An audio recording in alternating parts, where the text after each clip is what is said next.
తన జీవితాంతం దురదృష్టంతో బాధపడుతున్న ఈ కుర్రాడు చనిపోవడానికి ఒక బిల్డింగ్ ఎక్కి దూకేస్తాడు.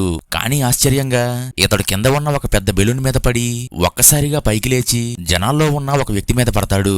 అప్పుడు వెంటనే పోలీసులు అక్కడికి వచ్చి నిజానికి ఆ వ్యక్తి ఒక దొంగ అంటూ అతన్ని పట్టించినందుకు గాను ఇతన్ని అభినందిస్తూ ఉంటారు. అప్పుడు ఇతడికి కొన్నాళ్ల క్రితం జరిగిన ఒక సంఘటన గుర్తు వస్తుంది. అదేంటంటే ఇతడి దగ్గరకు ఒక బిచ్చగాడు వచ్చి తాను అదృష్ట దేవుడని చెప్తాడు.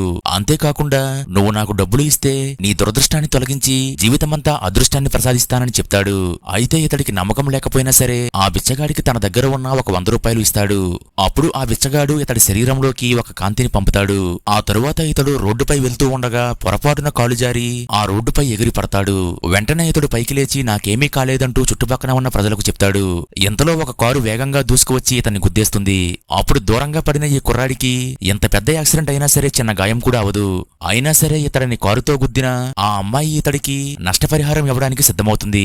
మొదట ఇతడు ఆమె ఒక 5,000 ఇస్తుందని అనుకుంటాడు. కాకపోతే ఆ అమ్మాయి ఒక్కసారిగా 10,000 ఇస్తా అనేసరికి ఇతడికి డబ్బు మీద ఆశ పెరిగి నాకు ఆ డబ్బులు చాలవని అంటాడు. దీంతో ఆ ధనవంతుల అమ్మాయి ఇతడికి మళ్లీ 30,000 ఇస్తానని ఆఫర్ చేస్తుంది.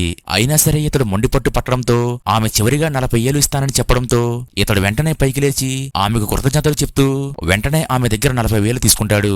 అలాగే ఇతడు సంతోషంగా ఇంటికి వెళ్లి నేను 40,000 డబ్బులు సంపాదించానని తన కుటుంబంతో చెప్తాడు. కానీ ఇతడు దురదృష్టవంతులని తెలిసిన కుటుంబ సభ్యులు ఇతడి మాటలు ఎవరూ నమ్మరు. ఆ తరువాత వీరంతా భోజనం దగ్గర కూర్చోగా ఇతడు కూడా భోజనం చేయడానికి కుటుంబ సభ్యుల దగ్గర కూర్చుంటాడు. కానీ దురదృష్టవశాత్తు ఇతడు కూర్చోగానే కుర్చీ విరిగిపోతుంది. అయితే ఇతడు పడిపోతూ ఉండగా బల్లపై ఉన్న క్లాత్ లాగగానే దానిపై ఉన్న ఆహార పదార్థాలన్నీ ఒక్కసారిగా పైకి ఎగిరి కుటుంబ సభ్యుల అందరి మీద పడతాయి. దీంతో తల్లి ఇతన్ని తిడుతూ ఇంట్లో నుంచి వెళ్ళిపోమని మందలిస్తుంది. ఆ తరువాత వీరంతా కూర్చుని ఉండగా అప్పుల వాళ్ళు ఇంటికి వచ్చి మీరు తీసుకున్న అప్పులకు వడ్డీతో పాటు అసలు ఇవ్వకపోతే మీ అందరినీ చంపేస్తానని బెదిరిస్తారు.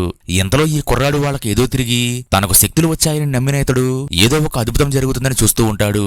అయితే ఏమీ జరగకపోవడంతో ఇతడు పక్కనే ఉన్న గోడకు తన తలను కొట్టుకుంటూ ఉంటాడు. ఇది చూసి కుటుంబ సభ్యులు ఇతడు అప్పుల వాళ్ళని చూసి భయంతో ఆత్మహత్య చేసుకుంటున్నాడని ఆపుతారు. అలాగే అప్పుల వాళ్ళు కూడా ఇతన్ని భయపెడుతూ ముందుకు రాగా ఇతడు భయంతో వెనక్కి వెళ్లి పొరపాటున జారి బల్ల మీద పడతాడు. అప్పుడు ఆ బల్ల గోడకు తగలడంతో గోడకు పగుళ్లు ఏర్పడి ఆ గోడలో ఎప్పుడో దాచిన బంగారపు బిస్కెట్లు బయటపడతాయి. ఆ తరువాత ఏమైందో తెలియాలంటే ఈ వీడియో లైక్ చేసి మన ఛానల్ సబ్స్క్రైబ్ చేసుకోండి.